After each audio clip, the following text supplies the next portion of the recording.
terbuka, terbentuk pula misteri-misteri baru yang memerlukan jawabannya. Di pihak lain, kemajuan yang diperoleh itu telah melahirkan satu bentuk kehidupan di mana manusia mempunyai satu mitos bahwa seluruh persoalan kehidupan bisa dipecahkan dengan otak manusia. Maka aspek-aspek ketuhanan, mistik dan kerohanian mulai ditinggalkan oleh manusia. Saudara-saudara kaum muslimin yang berbahagia, maka sebagai efek dari kemajuan ilmu dan teknologi itu, kita melihat lahirnya kelompok-kelompok manusia yang otaknya penuh berisi ilmu pengetahuan modern, tapi jiwanya kosong dan hampa, merasa tidak puas dengan ini dan itu, walaupun hidup sudah serba ada dan serba cukup. Akibat lainnya ialah kerusakan terhadap alam.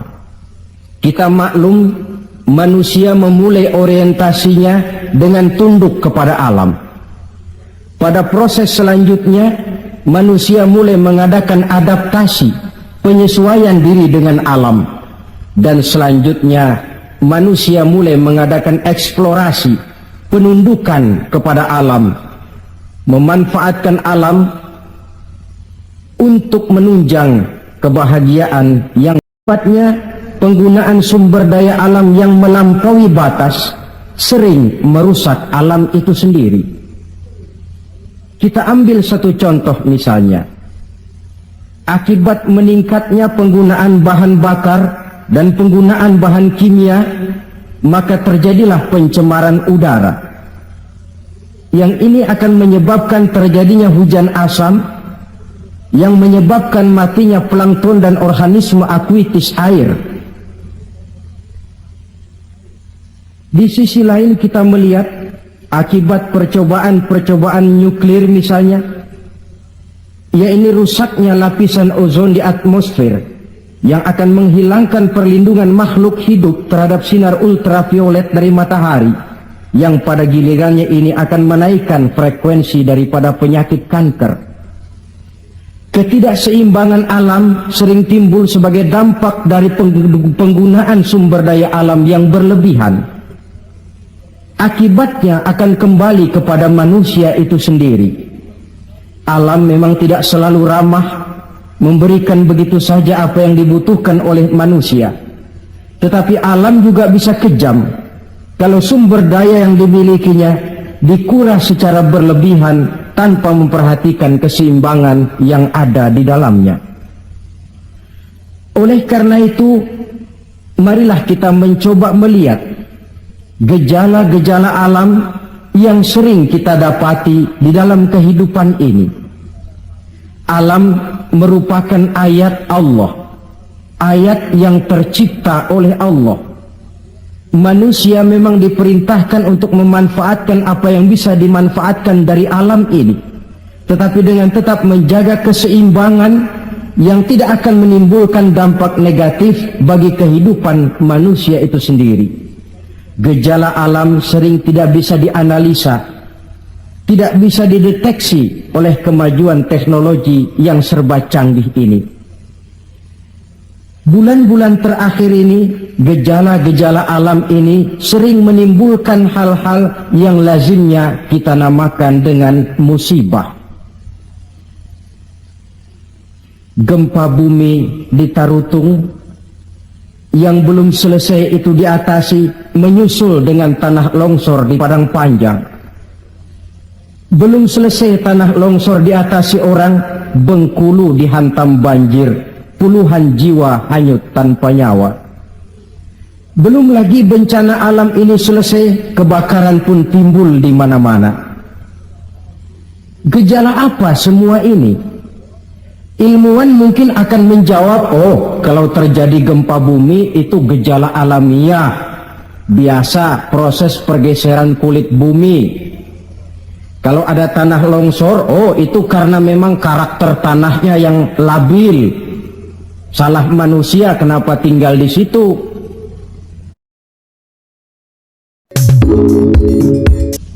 mungkin merupakan gejala alamiah, kata para ilmuwan. Mungkin proses pergeseran kulit bumi, kata ahli geologi. Mungkin karakter tanahnya yang memang labil, kata orang yang ahli tanah. Mungkin karena alam sudah bosan bersahabat dengan manusia, kata Ebit. Kalau tidak percaya, silahkan tanya kepada rumput yang bergoyang. Mungkin. Tetapi pada pertemuan kali ini, saya ingin mengajak kita semua untuk melihatnya dengan kacamata agama. Saya katakan tadi bahwa gejala alamiah sering tidak bisa dideteksi oleh ilmu dan teknologi modern. Berbagai macam analisa, berbagai macam kesimpulan diambil orang setelah terjadinya bencana. Sebelum terjadinya bencana tidak ada orang bicara soal itu. Sebelum Tarutung dilanda gempa tidak ada orang cerita macam-macam.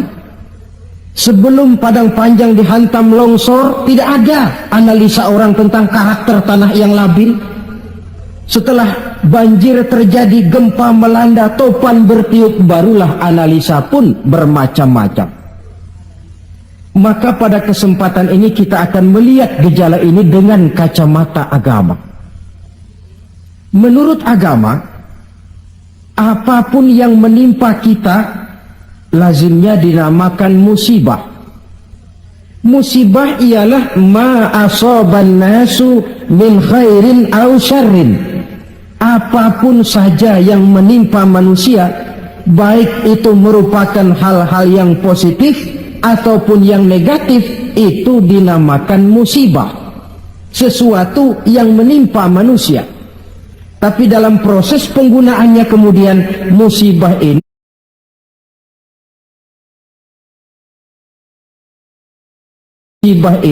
lebih ditujukan kepada hal-hal yang sifatnya negatif dan tidak diharapkan oleh manusia. Saudara-saudara kaum muslimin, musibah yang datang menimpa manusia itu bisa merupakan 3 kemungkinan. Kemungkinan pertama sebagai ujian. Kemungkinan yang kedua merupakan teguran. Dan kemungkinan yang ketiga bisa juga merupakan azab. Jadi kalau datang musibah menimpa kita, hal pertama yang harus kita teliti, ini ujian atau teguran atau merupakan azab. Kalau musibah itu menimpa orang-orang yang beriman, petani yang rajin sujud tapi sawahnya dihantam wereng,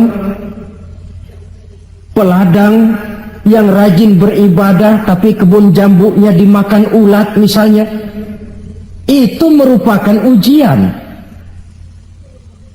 Sebaliknya, seorang mukmin yang gemar melakukan dosa lalu mendapat musibah, itu merupakan teguran agar dia kembali ke jalan yang benar.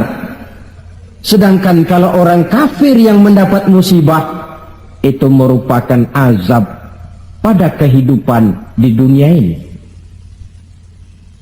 Syukurlah kalau musibah yang menimpa kita merupakan ujian.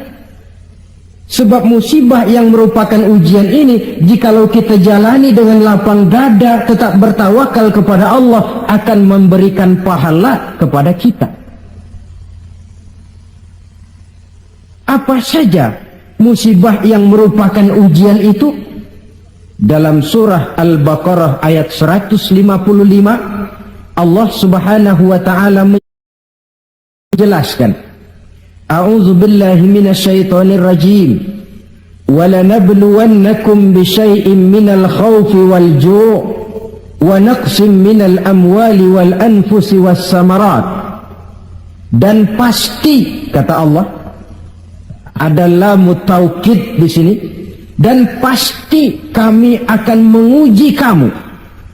Dengan apa? Bisyai'in minal khawf, dengan sebagian kecil dari rasa takut.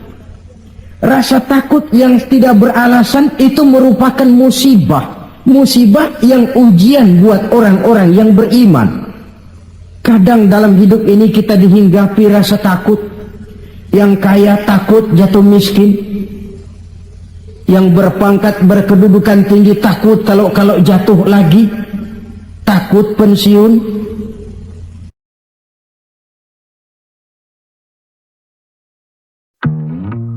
Akhir takut mati. Bisyai'in minal khauf, kami coba, kami uji kamu dengan sebagian kecil daripada rasa takut.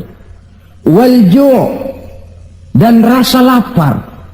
Kelaparan yang melanda dunia di Ethiopia misalnya, di Bangladesh misalnya, dan di belahan bumi-bumi lainnya. Timbul pertanyaan, di negara-negara komunis itu jelas orangnya tidak bertuhan semua, tapi jarang yang kedengaran kelaparan. Apa ini? Inilah ujian buat orang-orang yang beriman. Sebagian kecil dari rasa takut dan rasa lapar. Wa naqsim minal amwal, kekurangan harta, entah kemalingan, entah kebakaran, entah banjir yang menyebabkan rusaknya harta benda, wasamarat dan kekurangan buah-buahan, panen tidak jadi, musim panas berkepanjangan, urang ngamuk, ulat melanda. Ini merupakan musibah yang ujian. Menghadapi ujian semacam ini, Allah menjelaskan dalam kalimat berikutnya, wabasyiris sabirin, dan gembirakanlah orang-orang yang sabar menghadapi ujian tadi itu. Siapa sih orang yang sabar itu? Dalam pengertian sehari-hari, maaf ya, kita sering salah kaprah dengan sabar ini. Menurut kita yang namanya sabar itu orang yang diem, ayem, nggelenggem, nggak macem-macem, itu kita sebut sabar. Sudah ketahuan nggak salah apa-apa, kepalanya ditampar orang, kelepak, diem aja. Temennya bilang, sampean nggak salah ditampar kok diem. Saya lagi sabar. Oh, saya kira sabar yang begini ini sabar yang salah pasang. Siapa sih orang yang sabar ini? Ayat selanjutnya menjelaskan, ini yang disebut tafsirul ayat bil ayat. Ayat mentafsirkan ayat.